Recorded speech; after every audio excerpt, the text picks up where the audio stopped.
Praise the Lord. கடவுள் நம்ம அனைவரோடும் இருப்பாராக.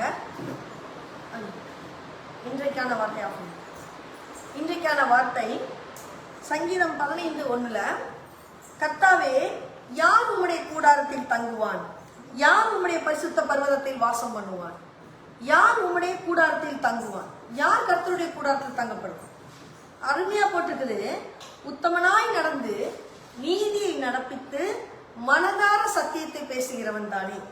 அவன் தன் நாவினால் புறம் கூறாமலும் தன் தோழனுக்கு தீங்கு செய்யாமலும் தன் அயலான் மேல் சொல்லப்படும் நிந்தையான பேச்சை எடுக்காமலும் இருக்கிறான். ஆகாதவன் அவன் பார்வைக்கு தீர்ப்பானவன். கர்த்தருக்கு பயந்தவர்களையோ கனம் பண்ணுகிறான். ஆணையிட்டதில் தனக்கு நஷ்டம் வந்தாலும் தவறாதிருக்கிறான். தன் பணத்தை வட்டிக்கு கொடாமலும் குற்றமில்லாதவனுக்கு விரோதமாய் பரிதானம் வாங்காமலும் இருக்கிறான். இப்படி செய்கிறவன் என்றைக்கும் அசைக்கப்படுவதில்லை. இதுதான் பைபிள் சொல்லப்பட்டிருக்குது. சரியா? யாரெல்லாம் கர்த்தருடைய கூடாரத்தில் தங்கணும், யாரெல்லாம் முயற்சி செய்யணும், அது ரொம்ப முக்கியம். சரி, ஒரு நிமிஷம் உங்க கண்களை மூடி ஆண்டுக்கொள்ளுங்க. தகப்பனே, உங்களுடைய கூடாரத்துல யார் தங்க முடியும்? அழகா ஒரு வசனம் எங்களுக்கு கொடுத்துருக்கீங்கப்பா. நிறைய விஷயங்களை எங்களோட ஷேர் பண்ணியிருக்கீங்க. இந்த வார்த்தைகள் எல்லாம் நாங்கள் ஃபாலோ பண்ணி உங்களுடைய கூடாரத்தில் தங்கக்கூடிய ஒரு அனுகிரகத்தை எங்களுக்கு தந்தருவீராக. அதற்கான வழியை எங்களுக்கு காட்டுவீராக. தகப்பனே, நாங்கள் அந்த வழியில் நடக்க எங்கள் கால்களுக்கு நீர் பலம் தந்தருவீராக. எங்கள் ஜெபத்தை ஏறெடுத்துக் கொள்வீராக. ஏற்றுக்கொள்ளும், தாங்கும், தப்புவின் ஜீவன் நல்ல தகப்பனே. ஆமென். எனக்கு அருமையானவர்கள், இன்னைக்கு வார்த்தை எல்லாத்துக்கும் சிந்திக்கக்கூடிய வார்த்தை. புரியுதா? இன்னைக்கு கர்த்தருடைய கூடாரத்தில் தங்கணும்னா நம்ம உத்தமனா இருக்கணும், உண்மையா இருக்கணும், நீதியை நடத்தணும். நிறைய பேருக்கு நீதினா என்னன்னே தெரியுது. புரியுதா? அடுத்தது, மனதார சத்தியத்தை பேசணும், உண்மையை பேசணும். நிறைய பேர் பணத்துக்காக, பணம் உள்ளவனுக்கு ஒண்ணு, பணம் இல்லாதவனுக்கு ஒண்ணுன்னு சத்தியத்தை வளைச்சுவோம், உண்மையை வளைச்சுவோம். கடவுள் இங்க சொல்றார், மனசார உன் மனதார சத்தியத்தை பேசு.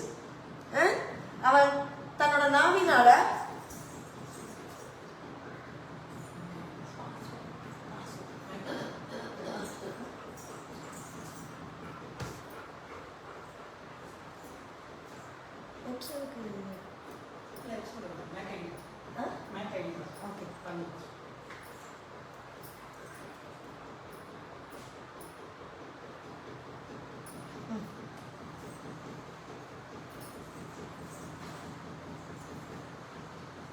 அடுத்தவன் மேல தேவையில்லாத பழிய போட்டு நிறைய பேர் பேசுவாங்க. அதெல்லாம் நீங்க சொல்லாம இருக்கணும். புரியுதா?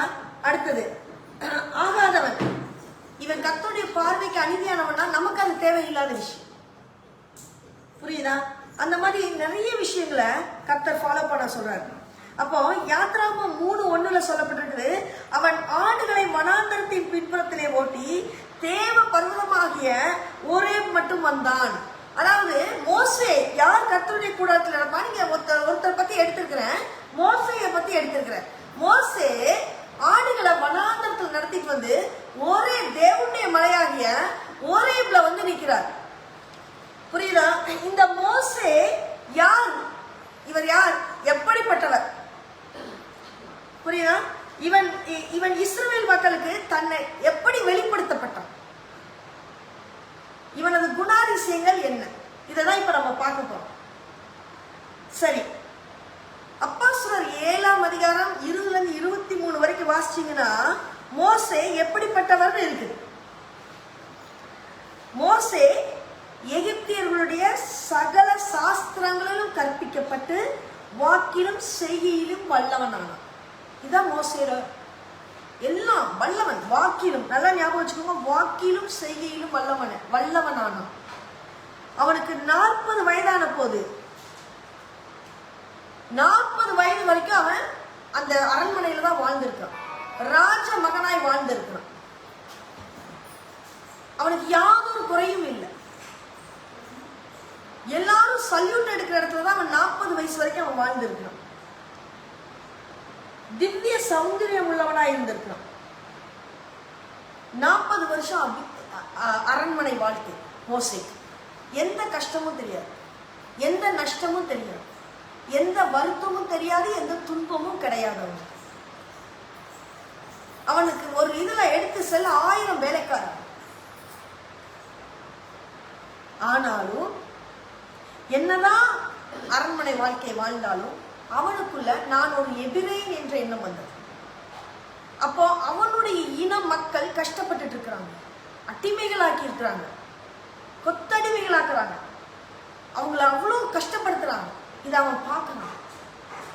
இவனோட இனத்துக்கு இன்னொருவன் தீங்கு செய்கிறான், இவன் போறான், அடிக்கிறான், எதிர்த்து நிற்கிறான்.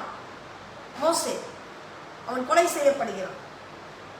உடனே கடவுள் இவன் என்ன பண்றான், தன்னுடைய நல்ல கதையை கேட்டுக்கோங்க, இதை அவன் உடனே அவனை புதைச்சிட்டு இவன் அமைதியா எதுவுமே தெரியாத மாதிரி மோசே இருந்துக்கிறான். இன்னொரு நாள் தன்னுடைய எபிரேய இனத்தை சேர்ந்தவர்களே 2 பேரும் சண்டை போட்டுக்கிறாங்க. ஒருத்தருக்கு ஒருத்தர் சண்டை. மோசேக்கு அதிசயமா இருக்கு. வந்து கேட்கிறான், நீங்கள் சகோதரர்கள் தானே, ஏன் ஒருத்தருக்கு ஒருத்தர் சண்டை போடுறீங்க, எதுக்கு சண்டை போடணும்? அப்போ அவங்க சொல்றாங்க, பாருங்க, உன்னை அதிகாரியாகவும் நியாயாதிபதியாகவும் ஏற்படுத்தினவன் யார் என்று சொல்றாங்க. உன்னை எங்களுக்கு அதிகாரியாகவும் நியாயாதிபதியாகவும் யார் ஏற்படுத்தினது, நீ வந்து எங்களை சமாதானப்படுத்தணும்னு நினைக்கிறியா அப்படின்னு கிண்டல் விடுறான் அவன்கிட்ட. அப்போ அவனுக்கு தெரிஞ்சிருச்சு, நீ நேற்று அவனை கொலை செஞ்சதை நான் பார்த்துட்டேன். மோசை புரிஞ்சு போச்சு, ஓஹோ இனி நம்ம இங்கே இருந்தா நம்மளை கண்டுபிடிச்சிருவாங்க, நம்மளை கொன்றுவாங்க, நம்ம இந்த இடத்த தப்பிச்சு ஓடிடலாம். புரியுதா கதை? தப்பிச்சு ஓடிடலாம் அப்படின்னு மோசை என்ன பண்றான், அந்த இடத்த விட்டு எகிப்தை விட்டு ஓடுறான். 40 வருஷம் அரண்மனை வாழ்க்கையிலிருந்து பாலைவனத்தை தேடி ஓடணும். புரியுதா? பாலைவனத்துல அவன் எவ்வளவு கஷ்டப்பட்டிருப்பான், அவன் எத்தனை நேரம் தண்ணி தாகத்தோட வாழ்ந்திருப்பான், எவ்வளவு தூரத்துக்கு அவன் உணவு கிடைச்சிருக்கும். ராயலா வாழ்ந்தவனுக்கு தண்ணி கொண்டு வா உத்தரவிட்டா தண்ணி கொண்டு வர்றதுக்கு ஆள் இருக்காங்க, சாப்பாடு கொண்டு வான சாப்பாடு கொண்டு வர ஆள் இருக்காங்க. அரண்மனையில ராஜகுமாரனா வாழ்ந்த அவனால வனாந்தரத்துல எப்படி அவனுக்கு வாழ்ந்திருக்க முடியும்? ஆனாலும் அவன் வனாந்தரத்தை தேடி ஓடுறான். வனாந்தரத்துல 40 வருஷம் அங்க வாழ்றான். அங்கதான் ஆண்டவர் அவனை பயிற்றுவிக்கிறார், ட்ரைனிங் கொடுக்கிறாரு. நீ எந்த அளவுக்கு எவ்வளவு கடினமா நடந்தா, எவ்வளவு கடினமான வாழ்க்கையை வாழ்ந்தா நீ ஸ்ட்ராங் ஆவ, எத்தனை சோதனை வந்தா உன்னுடைய இதயம் அதை தாங்கக்கூடிய கெப்பாசிட்டி கொள்ளும், எவ்வளவு பிரச்சனை வந்தாலும் உன்னுடைய இதயத்துக்கு நான் ஸ்ட்ராங் தரேன் அப்படின்னு கடவுள் அந்த வனாந்தரத்துல மோசையை ஓட விட்டு ட்ரைனிங் கொடுக்கிறார். மோசே நல்லா ட்ரைனிங் எடுத்துக்கிறார். முறுமுறுக்கலை. ஒருவேளை அவர் வருத்தப்பட்டிருக்கலாம், ஆனா இதுல அவர் வருத்தமும் படல. நல்லா அந்த ட்ரைனிங் அக்செப்ட் பண்ணி எடுக்கிறார். அந்த ட்ரைனிங்ல தான் அவர் பொறுமையை கத்துக்கிறார், நிதானத்தை கத்துக்கிறார். அந்த ட்ரைனிங்ல தான் அவருக்கு ஆன முன்கோபத்தையும் அவருக்கான எல்லா பலவீனங்களையும் தோக்கடிக்கிறார். அந்த ட்ரைனிங் பீரியட்ல தான், அந்த வனாந்தர வாழ்க்கையில தான், அந்த கஷ்டமான வாழ்க்கையில தான், அந்த அந்த மோசமான வாழ்க்கையில தான், அந்த இல்லாத தன்மையான வாழ்க்கையில தான் கடவுள் காட்சி தர. மோசே ஒரே மலை, ஏன்னா அவன் ஏறுறான் ஒரே மலைக்கு, ஆண்டுடைய மலையில ஏறும். அந்த மலையில தான் ஆண்டவர் அவனுக்கு காட்சி தர்றார். புரியுதா?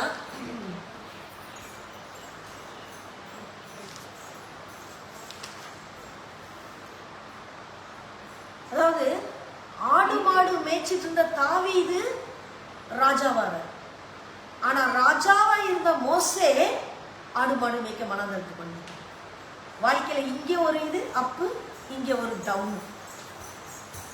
எவ்வளவு கஷ்டம் இல்ல? ஆடு மாடு மேய்ச்சிட்டு இருந்த நம்ம ராஜாவானா சந்தோஷம், ஆனா ராஜாவா இருந்துட்டு ஆடு மாடு மேய்ச்சா எவ்வளவு கஷ்டம், அது தாங்கிக்க முடியாது. நிறைய பேரோட வாழ்க்கையில அப்படிதான். நம்ம நல்லா வாழ்ந்திருப்போம், திடீர்னு நமக்கு ஒரு கஷ்டம் வந்திருக்கும்.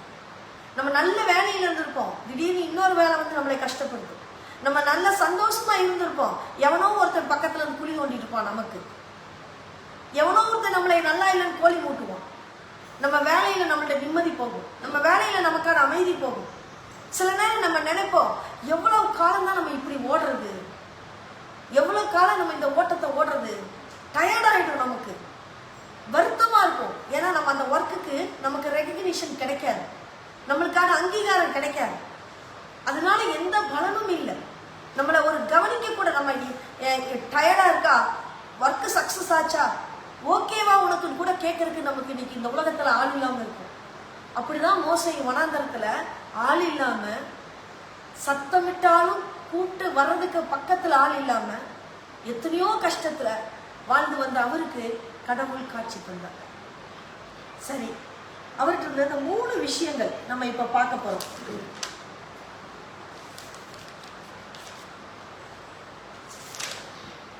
ஆண்டவர் எதுக்காக மோசையை சந்திக்கிறார், அதனால 3 விஷயத்தை பார்க்கணும். முதலாவது விஷயம், ஆண்டவர் கடவுள் ஏன் மோசையை சந்திக்கிறார்னா, முதலாவது தன்னை யாருன்னு வெளிப்படுத்துறார். மோசே கிட்ட நான் யாருன்னு வெளிப்படுத்தணும், அது அவருடைய தாகம்.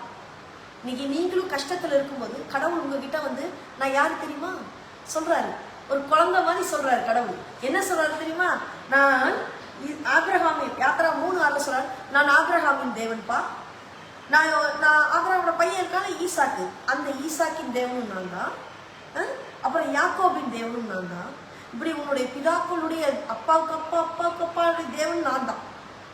தன்னை அறிமுகப்படுத்த சோர்ந்து இருக்கிற நேரத்துல வனாந்தர வாழ்க்கையில கடவுள் வந்து நான் யாருன்னு சொல்றேன். அப்புறம் சொல்றாரு, நான் அப்புறம் நீ என்னன்னு சொல்ல தெரியுமா, என்னை போய் நான் இருக்கிறவராகவே இருக்கிறேன். ஐயாம் தாயம், நான் யாரு, ஐயாம் நான், தாயம் நான் தான், இருக்கிறவராகவே இருக்கிறேன் என்று மோசேயிடம் சொல்லி, இருக்கிறேன் என்பவர் என்னை உங்களிடத்திற்கு அனுப்பினார் என்று சொல்லுது இஸ்ரவேல் மக்கள்கிட்ட. இஸ்ரவேல் மக்கள்கிட்ட எப்படி சொல்லணுங்கிறாரு, இருக்கிறேன் என்று சொன்னவர் என்னை உங்களிடத்துக்கு அனுப்பினார், நான் தான் உன்னை அனுப்புறேன் அப்படின்னு சொல்லுங்கிறார். அப்போ தேவன் யார், எப்படிப்பட்டவர்ங்கிறத முதல்ல நீங்கள் அறிந்து கொள்ள வேண்டும். உங்களுக்கு என்ன தேவை ஏற்பட்டாலும், என்ன நிந்தை ஏற்பட்டாலும், எத்தனை அவமானம் ஏற்பட்டாலும், நீங்க கடவுளை தேடும் போது அவர் உங்களுக்கு வெளிப்படுறார். அவரே உங்ககிட்ட வந்து இன்ட்ரோடியூஸ் பண்றார். நான் யார் தெரியுமாப்பா,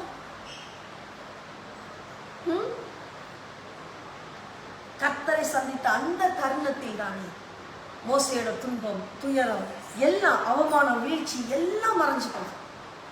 யோசிச்சு பாருங்க, அவன் பார்வோன் அரண்மனையில் இருக்கிறாரு, அந்த ஆளுகிட்ட 2 பேர் அடிச்சுக்கிறாங்க, சமாதானப்படுத்தணும்னு நினைக்கிறாரு. சமாதானப்படுத்தும் போது அவன் என்ன சொல்றான், என்ன சொல்றாரு, உன்னை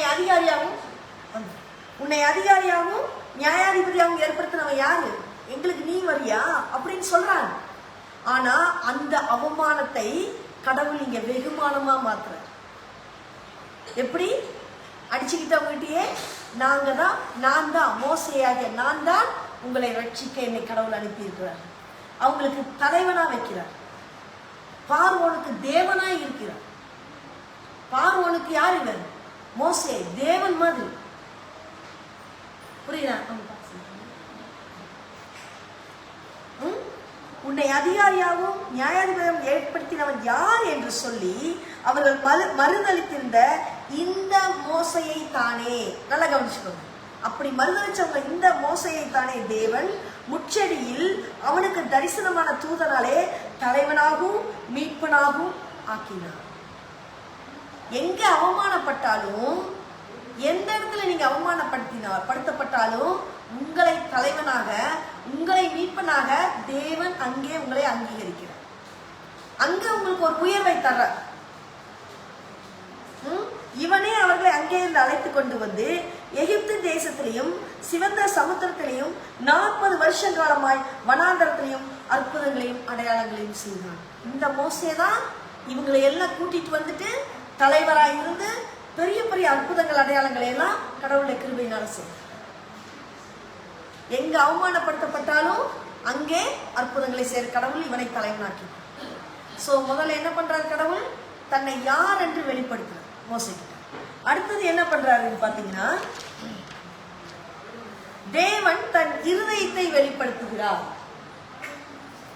தேவன் தன் இருதயத்தை வெளிப்படுத்துகிறார். சரி, தன்னை யாருன்னு சொல்லிட்டார். அடுத்தது என்னோட இருதயத்தை வெளிப்படுத்துறார். அவருடைய இருதயத்துல என்ன இருக்கு, நான் ஏன் உனக்கு வெளிப்படுத்தினேன், புரியுதா? என்னை ஏன் நான் உனக்கு வெளிப்படுத்தினேன்? என் இருதயத்துல என்ன இருக்குங்கிறத புரிஞ்சுக்கோப்பா. என்னோட இருதயத்துல என்ன இருக்கு தெரியுமா? பாருங்க, என் யாத்திரா 3:7-9 பார்த்தீங்கன்னா, எகிப்திலிருந்து என் ஜனத்தின் உபத்திரவத்தை நான் பார்க்கவே பார்த்தேன். என் இருதயத்துல என்ன இருக்கு தெரியுமா? என் மக்களை பத்தி நான் பாரம் இருக்கு. என் மக்கள் எவ்வளவு கஷ்டப்படுறாங்க தெரியுமா? அவங்களுடைய உபத்திரவத்தை நான் பார்க்கவே பார்த்து, எவ்வளவு அடுக்குமுறையா கடவுள் சொல்றாரு, நான் பார்த்தேன் அப்படி சொல்லல, நான் பார்க்கவே பார்த்தேன். ஆலோட்டிகள் ஆலோட்டிகள் மித்தம் அவர்கள் இடிகிற கூக்குரலை கேட்டேன். அங்க இருக்க சூப்பர்வைசர்லாம் என் பிள்ளைகளை அடிமைப்படுத்துற இதை நான் கேட்டேன், நான் பார்த்தேன். அவர்கள் படுகிற வேதனையை நான் அறிஞ்சிருக்கிறேன். அவங்க பெயின் எனக்கு புரியுது. கடவுள் எவ்வளவு பாரப்படுறாரு தன்னோட மக்களுக்காக. அதுக்குதான் மோசே, உனக்கு நான் யாரும் வெளிப்படுத்துறேன், அதுக்குதான் நான் என்னுடைய பாரத்தை சொல்லதான் உங்ககிட்ட வந்திருக்கேன். இப்பொழுது இஸ்ரவேல் புத்திரன் கூக்குரல் என் சந்ததியில் வந்து எட்டினது. எகிப்தியர் அவங்களை ஒடுக்குதலையும் நான் கண்டேன். என்ன ஒடுக்குறாங்க என் மக்களை, என்ன அராஜகம் பண்றாங்க என் மக்களை, என்ன அடிமைப்படுத்துறாங்க. என் மக்களோட பெருமூச்சு எனக்கு கேட்டுருச்சு, பெருமூச்சின் சத்தம் எனக்கு கேட்டுருச்சு அப்படிங்கிறாங்க. தன் இருதயத்தில் இருந்த பாரத்தை வெளிப்படுத்துகிறார். இன்னைக்கு எத்தனை பேருக்கு அந்த பாரம் மோசைக்குள்ள வரும்பொழுது அவனுக்கு ஏற்கனவே பாரம் இருந்தது. அதனாலதான் மோசையை ஆண்டவர் தேர்ந்தெடுக்கிறார். புரியுதா? அவங்க அடிமையாக்குறாங்க, அடிக்கிறாங்கன்னு மோசை துணிஞ்சு எதிர்க்கிறார். அந்த பாரம் பாசம் இருந்தாலும் அந்த பாரம் வரும்ல. நம்ம அண்ணனை ஒருத்தர் அடிச்சிட்டு இருந்தா நம்ம விடுவோமா? எவனோ ஒருத்தர் போற மாதிரி போவோமா? இல்ல இல்ல, அவங்கள போய் பாரம் நம்ம போய் தடுப்போம். ஏன் என் அண்ணன் அடிக்கிற, ஏன் அக்காவை அடிக்கிற, அவள் என் சகோதரி, ஏன் என் அப்பாவை அடிக்கிற, என் தகப்பன். அந்த பாரம் தான் அவன் சுயநலம் இல்லாத பாரம். உங்க ஃபேமிலிக்காக நீங்க ஓடுறீங்க, ஆனா அவன் தன் மக்களுக்காக ஓடினான். அந்த பாரம், அந்த பாரத்தை சொல்ற மோசே, எனக்கு அந்த பாரம் இருக்கு, ஏன் பாரத்தை நீ புரிந்து கொள்வாய், என்னோட பாரத்தை நீ செயல்படுத்துவ. அதுக்கு தான் உன்னை தலைவனா நான் எடுக்க போறேன், பெரிய அதிசயங்களை மூலமா செய்ய போறேன். அதெல்லாம் இனி நடக்கும். என் மக்கள் அடிமைத்தனத்துல இருந்து மீட்டுட்டு வரணும். அங்க இருந்து மீட்டுட்டு வர போற தலைவன் நீ தான். தன்னோட பாரத்தை சொல்ற. நீங்க உங்க எத்தனை பேர்கிட்ட உங்களுக்காக எவ்வளவு இறைவனுடைய இருதயம் பாரப்பட்டிருக்கு தெரியுமா? நீங்களாம் நினைக்கிறீங்களா, நான் இவ்வளவு கஷ்டப்படுறேன் கடவுளுக்கு எப்படி தெரியுது, நான் இவ்வளவு வேதனைப்படுறேனே, நான் இவ்வளவு அனாதையாட்ட நிக்கிறேனே, எனக்கு சோறு சாப்பிட்டியா தண்ணி குடிச்சா கூட ஆள் இல்லையே, எனக்கு ஒரு மருந்து எடுத்தர கூட ஆள் இல்லையே, என்னை எவ்வளவு பேர் திட்டுறாங்க, என்னை எவ்வளவு பேர் கஷ்டப்படுத்துறாங்க அப்படின்னு நீங்க நினைக்கிறீங்களா? கடவுளுடைய இருதயமும் அதுக்காக பாரப்படுது. நீங்க அவரை கூப்பிடும் போது உங்களுடைய கூக்குரல் அவருடைய சன்னதியில் இருக்குதுங்கிறாங்க. நீங்க பெருமூச்சின் சத்தம், கூக்குரல் கூட விட முடியல, என்னால சோகத்தை வெளியே கூட சொல்ல முடியல, நான் பெருமூச்சு விடுறேன் அப்படின்னாலே அந்த சத்தம் அவர்கிட்ட போகுது. அவர் சொல்றாரு, நான் பாரப்படுற மகனே, நான் பாரப்படுற மகனே, உன்னோட வழி எனக்கு தெரியுது, நான் பாரப்படுறேன். புரியுதா? அந்த பாரம் மோசேக்கு கடவுள் கொடுத்து, கடவுளோட பாரத்தை மோசே தன்னுடைய பாரமாக எடுத்ததுங்க. அதுதான் தேவன் தன் இருதயத்தை அவனுக்கு வெளிப்படுத்துகிறார். அடுத்ததா மூணாவது ஆண்டவருடைய பாரம் எப்படிப்பட்டது தெரியுமா? யோனா அழகா சொல்லுவார். யோனா 4:11. யோனா படிச்சவங்களுக்கு தெரியும். வலது கைக்கும் இடது கைக்கும் வித்தியாசம் அறியாத 120,000 பேருக்கு அதிகமான மனுஷர்களும் மிருக ஜீவன்களும் இருக்கிற இந்த மகா நகரமாகிய நினிவேக்காக நான் பரிதபியாமல் இருப்பேனோ. அவ்வளவு அநியாயம் செய்யறாங்க அந்த மக்கள், அவ்வளவு அட்டூழியம் பண்றாங்க. ஆனா 120,000 மக்கள் அவங்க ஏன் அந்த தப்பை செய்யறாங்க, ஏன் அந்த பாவத்தை செய்யறாங்க, அதெல்லாம் அவங்களே தெரியாம செய்யறாங்க. அவங்க தெரியாம செய்யறாங்க. அந்த இடது கைக்கும் வலது கைக்கும் வித்தியாசம் கூட தெரியாத ஒரு அந்த மக்களுக்கு அவங்களுக்காக நான் பரிதபியாமல் இருப்பேனோ. இதுதான் ஆண்டவருடைய பாரம். அந்த பாரத்தினால்தான் இன்னைக்கு நாம வாழ்ந்துட்டு இருக்கோம். அவர் அழிவை கொண்டு வராம இருக்கிறார். புரியுதா? அவருக்கான அந்த பாரம் தான் இந்த அழிவை பிடிச்சு வச்சுட்டு இருக்குது. அவர் ஒரு நிமிஷம் கோவப்பட்டா நம்மளால அழிஞ்சிடும். அந்த பாரம் அந்த யோனா கிட்ட சொல்றாரு, எனக்கு அவ்வளவு பாரம் இருக்குதா, அழிக்கும்னா ஈஸியா அழிச்சிருவேண்டா. ஆனா வலது கைக்கும் இடது கைக்கும் வித்தியாசம் தெரியாத மக்கள், பாவம் தான் செய்யறது பாவனே தெரியாது செய்யற மக்கள், ஆண்டவருடைய வேதனையை, இருதயத்தின் பரிதபிப்பை இன்னைக்கு புரிந்துக்க எத்தனை பேர் இருக்கிறீங்க? எத்தனை பேர் இருக்கீங்க? அந்த பாரப்பட்ட இருதயத்தை அவர் தேடுறார். மக்களுக்காக பாரப்பட்ட இருதயம், ஒவ்வொருவருக்காகவும் பாரப்பட்ட இருதயம். ஐயோ, இந்த ஆத்துமா அழிந்து போகிறது, இந்த ஆத்துமா கெட்டு போதே, இந்த ஆத்துமாக்காக நான் பாரப்படுகிறேன். ஆண்டவர் அந்த பாரப்பட்ட இருதயத்தை ஏங்கி பார்க்கிறார். மோசேக்கு தன்னை வெளிப்படுத்தின ஆண்டவர் இந்த பாரப்பட்ட இருதயம் இன்னைக்கு கிடைக்காதான்னு ஏங்கிட்டு இருக்கிறார். அந்த பாரப்பட்ட இருதயம் இயேசு நாளைக்கு காட்டி கொடுக்க போறாங்க, சிலுவையில் அறைய போறாங்க. யாக்கோபுட்டி, யோவாட்டி, பேதுருட்டி சொல்றாரு, என்னோட இருந்து 1 மணி நேரம் முடிச்சிருந்து செபிங்கிறார். இயேசு அங்க கொஞ்சம் தள்ளி போய் கெத்செமனே கதறாரு, அழுகிறாரு. ரத்த நாளங்கள்லாம் வெடிச்சு செதறுது, ரத்தமா வெளியே வருது, வேர்வை. இவங்க தூங்கிட்டாங்க, 3 பேர் தூங்கிட்டாங்க. கூடவே இருந்து, கூடவே சாப்பிட்டு, கூடவே இருந்தவங்க, அன்பு காட்டினவங்க தூங்கி போயிட்டாங்க. ஏன்னா அவங்க இருதயத்துல பாரம் இல்லை. ஐயோ, இயேசுக்கு இது நடக்க போதே, நம்ம பாரப்படுவோம். அந்த பாரம் இல்லை, தூக்கம் வந்துருச்சு. பாரப்படாதவங்களுக்கு தூக்கம் தான் வரும். அந்த இருதயம், ஐயோ நம்மளுக்கு, நம்ம கூட இருக்கவங்களுக்கு இது நடக்குதேன்னு அந்த பாசம். பேசிக்கா பார்த்தா அந்த அன்புதான் பாரத்தை கொண்டு வருது. அன்புதான் பாரத்தை கொண்டு வருது. ஆண்டவர் கேட்கிறாரு, இயேசு கேட்கிறாரு, 1 மணி நேரம் என்னோட விழிச்சிருந்து ஜெபிக்க முடியாதா அவங்களுக்கு? தூங்கிடுறாங்க. எத்தனை பேர் இன்னைக்கு பாரப்பட்ட இருதயத்தோடு, எத்தனை பேர் ஜெபிக்கிறீங்க? 1 மணி நேரம் விழிச்சிருந்து என்னோட ஜெபிக்க கூடாதா? சரி, மற்ற நாள் தான் தூங்கிடுறீங்க. இன்னைக்கு பிரச்சனை வரப்போகுது, பெரிய இருள் நம்மளை சூழ போகுது, பெரிய துன்பம் நம்மளை கவிக்க போகுது. 1 மணி நேரம் விழிச்சிருந்து ஜெபிக்க முடியாதா? பாரப்படலையே. யோவான், என்னோட மார்பில் சாய்ந்தவனே, உனக்கு பாரப்படலையே. பேதுரு, அவசரம் கொடுக்க மாதிரி பேசுனியே, பாரப்படலையே. யாக்கோபு, என்னாச்சு? பாரப்படலை. உன்னுடைய இருதயத்துல நான் சிலுவையில் அறைந்து வதைப்பட்டு சாவ போகிறேங்கிற எண்ணம் இல்லையே, வதைக்கப்பட போகிறேங்கிற எண்ணம், பாரம் இல்லையே. இன்னைக்கு எத்தனை பேர் குடும்பத்துக்குள்ளேயும் பாசம் வச்சு பாரப்படுறீங்க, வெளி உலகத்திலையும் பாசம் வச்சு பாரப்படுறீங்க. பாரமான இருதயம் யாருக்கும் இல்லை. எல்லாம் சுயநலத்தோட உலகத்துல ஓடிட்டு இருக்கீங்க. அவங்களோட கடவுள் இடைப்படுவதில்லை. 3 வருஷம் ஆண்டவர் அவர்களோடு இருந்தார், ஊழியம் செய்தார். இறுதியும் பாரப்படவில்லை. சுயநலம். 3வதாக மோசேயை குறித்த திட்டம். முதல்ல என்ன பண்றாரு? தன்னை யாரும் மோசைகிட்ட வெளிப்படுத்துறாரு. அதுக்கடுத்து என்னது? அவருடைய இருதயத்தை, என்னுடைய இருதயத்தில் என்ன இருக்குன்னு மோசைகிட்ட வெளிப்படுத்துறாரு. 3வதா, மோசையை எதுக்காக நான் உங்ககிட்ட, எதுக்கு நான் யாருன்னு சொல்லணும்? உங்ககிட்ட எதுக்கு என் இருதயத்தை வெளிப்படுத்தணும்? அப்போ நீ யாரா இருக்கணும்னு நான் நினைக்கிறேன். புரியுதா? அதுதான் அங்க சொல்ற. நீதான் எகிப்தில் அடிமைத்தனத்துல என் மக்களை கூட்டிட்டு வரணும். நீதான் இந்த மக்களை என் சார்பா வழி நடத்தணும். நீதான் இந்த மக்களுக்கு பாதுகாவலனா இருந்து கொண்டு வரணும். அதிசயங்களை, அற்புதங்களை செய்யும் போது நீயே என் மக்களுக்கு யார் என்று சொன்னான். இதுதான் அவனுடைய இது. சோ யாத்ரா 3:10-12 படிச்சீங்கன்னா, நீ என் ஜனத்தை எகிப்திலிருந்து அழைத்து வரும்படி உன்னை பார்வோன் இடத்திற்கு அனுப்புவேன் வா. இதுதான் கடவுளுடைய திட்டம். பார்வோனுக்கு மூஞ்சிக்கு நேரம் நின்று என் மக்களை அனுப்பு அப்படின்னு சொல்லக்கூடிய ஒரு தைரியசாலி யாருமே. பார்வோன்கிறது எகிப்து தேசத்து ராஜா. யாருக்கு இருக்கும்? அப்படி சொன்னா மரண தண்டனை தான் கிடைக்கும்.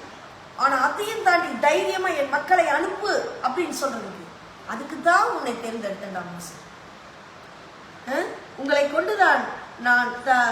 கொண்டுதான் ஆண்டவர் பிரச்சனைக்கு முடிவு கொடுக்க போகிறார். நம்ம ஏமாத்துறோம், ஆனா அவர் செயல்படுத்துறார். அவர் நமக்குள்ள செயல்படுறார். யோசிச்சு பாருங்க. 40 வருஷம் அரண்மனை வாழ்க்கையில மோசேவை கடவுள் தேர்ந்தெடுக்கணும். 40 வருஷம் வனாந்திர வாழ்க்கையில தான் ஆண்டு தேர்ந்தெடுத்திருக்கிறார். உங்க வாழ்க்கையில தான் எத்தனையோ வருஷங்கள் வனாந்திர வாழ்க்கை உங்க வாழ்க்கையில இருக்கலாம். நல்லா வாழ்ந்தனே. நிறைய பெண்கள் நினைக்கலாம், நான் அம்மா அப்பா வீட்டுல வாங்கும்போது எவ்வளவு சந்தோஷமா இருந்தேன். இங்க வந்து எல்லாத்தையும் நிறைய பேருக்கு ஏக்கம் கூட இருக்குமா, அம்மா வீட்டுல இருந்தா அம்மா பொங்கி தருவாங்க, சந்தோஷமா சாப்பிட்டுட்டு இருந்தேன், நிம்மதியா காலையில தூங்கி லேட்டா எழுந்திருக்கலாம். இப்போ யாரு இருக்கா? நீ ஏதோ எந்திரிக்கணும், நீ ஏதோ சமைக்கணும், உனக்கு ஒரு குழந்தை பிறந்தா அதை நீ ஏதோ பார்க்கணும். எவ்வளோ கஷ்டம். ஐயோடா, சந்தோஷம் போச்சு.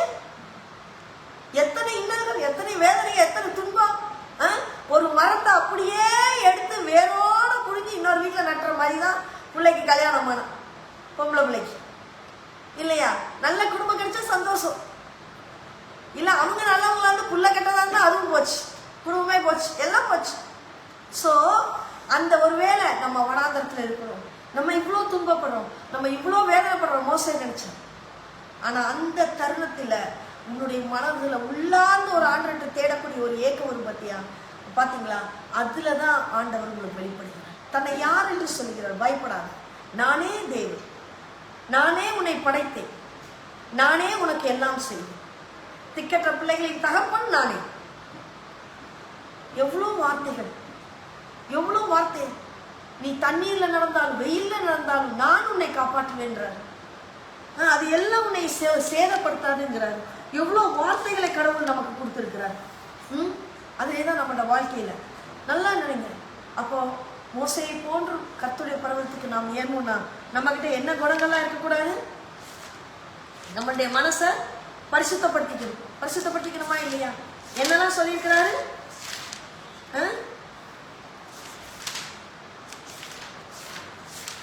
சங்கீதம் 15 என்ன சொல்லியிருக்காரு? உத்தமனா நடக்கணும், எல்லா விஷயத்திலும் உத்தமனா இருக்கணும், நீதியை நடப்பிக்கணும். இன்னொன்னு என்ன சொல்றாரு? மனதார எல்லாரும் சத்தியத்தை பேசணும். அதுதான் நமக்கு கஷ்டமே, ஆனாலும் பேசிதான் ஒரு வழி இல்லை. அடுத்து என்ன சொல்றாரு? தன் நாவினால் புறம் கூறாமல். இருக்கிறதுலே பெரிய கஷ்டம் இதுதான் தெரியுமா? புறம் கூறாம இருக்கிறது தான் பெரிய கஷ்டம். ஆனா கடவுள் என்ன சொல்றாரு? ஒன்னு அவனால புறமே பேசாது, பேசாத, தேவையில்லாதான் பேசாத, புறம் கூறாமலும் தன் தோழனுக்கு தீங்கி நினையாமலும். எத்தனை பேர் ஃப்ரெண்டுக்கு துரோகம் பண்றீங்க? நம்பி பேசியிருப்பான், அதை கொண்டு போய் 100 பேர்கிட்ட சொல்லிட்டு இருப்பான். நம்பிதான் பேசியிருப்போம், நம்பிதான் சொல்லியிருப்போம். எவ்வளவு பேர் தீங்கி நினைக்கிறீங்க? உங்களை நம்பிதானே சொன்னாங்க, வார்த்தை உள்ளாமா? எத்தனை பேர் விடுறீங்க? நம்பி தன் நாவினால் புறங்கூறாமலும் தன் தோழனுக்கு தீங்கு செய்யாமல் தன் அயலான் மேல், தன் பக்கத்து வீட்டுக்காரன் மேல பலர் அசிங்கமா பேசுவாங்க. அவன் எப்படிப்பட்டவன் தெரியுமா, அவன் எப்படிப்பட்டவன் தெரியுமா, அவன் எப்படிப்பட்டவன் தெரியுமா, அவன் ஒரு காலம் ஏதாவது தப்பு பண்ணியிருப்பான், இன்ன வரைக்கும் சொல்லி பிடிச்சி காட்டிட்டு இருப்பான். சில டீச்சர்ஸ்லாம் பார்த்தீங்கன்னா ஒரே ஒரு முறை ஒரு ஸ்டூடெண்ட் காப்பி அடிச்சிருப்பான், அதையே வாழ்நாள் பூரா சொல்லிட்டு இருப்பாங்க. இல்லை, நம்ம சொல்லக்கூடாது. நான் சொல்றதை வச்சு 10 பேர் சொல்லுவாங்க. அதனாலதான் கடவுள் சொல்றாரு, தன் அயலான் மேல் நிந்தையான பேச்சு எதையுமே எடுக்காது. ஆகாதவன், பார்வைக்கு நம்ம பார்வைக்கு தீர்ப்பானவன், அவன் வாழ்க்கையில திருந்தவே மாட்டான். அவன் எல்லாம் ரொம்ப கெட்டத்தனமே செய்யறானா, உன்னோட பார்வையில அவன் தீர்ப்பானவன் தான். அதனாலதான் தாவீது அழகா சொல்றாரு, என்னது? பரியாசக்கார உட்காராம நிக்காத, உட்காராத, ஓடுகிறார். கர்த்தருக்கு பயந்தவர்களையோ கனம் பண்ணுங்க, ரெஸ்பெக்ட் பண்ணணும். ஆணையிட்டதுல தனக்கு நஷ்டம் வந்தால் அதை செய்வோம். இன்னைக்கு நான் ஒரு வார்த்தை கொடுத்தேன்னா அதை செய்யணும். அதுதான் ஆண்டவர் சொல்றாரு. தன்னோட பணத்தை வட்டிக்கு கொடுக்க மாட்டான். அவனே கஷ்டத்துல கேட்கறான், அதை போய் நம்ம வட்டிக்கு கொடுக்கணும். உனக்கு கொடுக்கணும்னு உதவணும்னு என்ன வந்துருச்சா கொடுத்துரு. புரியுதா? குற்றமில்லாதவனுக்கு விரோதமாய் பரிதானம், சம்திங் வாங்குறது. அதை என்ன சொல்லுவோம்? லஞ்சம். லஞ்சம் வாங்குறது. இப்படி செய்கிற, இப்படி வாங்காம இருந்துட்டீங்கன்னா நீங்க என்னைக்கும் அசைக்கப்படுங்க. கர்த்தருடைய பர்வதத்துக்கு நம்மளும் ஏற நம்மளை தயார் பண்ணுவோமா? ஒரு நிமிஷம் கண்களை முடிச்சோம் பண்ணுங்க. தகப்பனே, உம்முடைய பர்வதத்தில் நாங்களும் வர, எங்களுடைய குணங்களை நாங்கள் மாற்ற எங்களுக்கு உதவி செய்யும் ஆண்டவரே. எவ்வளவுதான் நாங்கள் பைபிள் படித்தாலும், எவ்வளவுதான் நாங்கள் வார்த்தைகளை எங்கள் மனசுக்குள்ள கொண்டு போனாலும், தவறு செய்யும்போது ஈஸியாக சறுக்கிடுவோம் ஆண்டவரே. அப்போ அந்த வார்த்தைகள் என்னதான் எங்களை கமெண்ட் பண்ணாலும் நாங்கள் அதுக்கு ஒபே பண்ணுறது இல்லைப்பா. நாங்கள் உம்முடைய பிள்ளைகளை என்னென்னைக்கு வாழ நீர் எங்களுக்கு பலன் தாங்க, எங்களை ஆசீர்வதி. இந்த வார்த்தைகளை கேட்டுக்கொண்டிருக்கிற ஒவ்வொருவரையும் நீர் ஆண்டவரே, உம்முடைய வார்த்தைகள் அவர்களுக்கு ஜீவனாகவும் அவர்களுக்கு நோய்க்கான ஒரு மருந்தாகவும் இருக்கு. அவருடைய இருதயத்தில் இந்த வார்த்தையை கேட்டுக்கொண்டிருக்கிற ஒவ்வொருவருடைய சரீரமும் சுகம் பெறட்டும். யாரெல்லாம் உம்மை நோக்கி, தகப்பனே உம்முடைய வார்த்தையே எனக்கு உணவு, உம்முடைய வார்த்தையே எனக்கு மருந்து, என்னை பலப்படுத்தும் என்று மன்றாடுகிறார்களோ அத்தனை பேரையும் நீர் பலப்படுத்தி ஆசீர்வதிப்பீரார். இயேசுவின் மூலம் ஜெபம் நல்ல பிதாவே, ஆமென். எனக்கு அருமையானவர்களை, கோ டு யூடியூப் அன்ஷேக்கல்டு மினிஸ்ட்ரின்னு ஷேர் பண்ணுங்க, சப்ஸ்கிரைப் பண்ணுங்க, லைக் பண்ணுங்க. கர்த்தருடைய வார்த்தையை ஷேர் பண்ண தயங்காதீங்க. நல்ல வார்த்தைகள் தானே, ஷேர் பண்ணலாமா? ஷேர் பண்ணுங்க. தேங்க்யூ. God plus.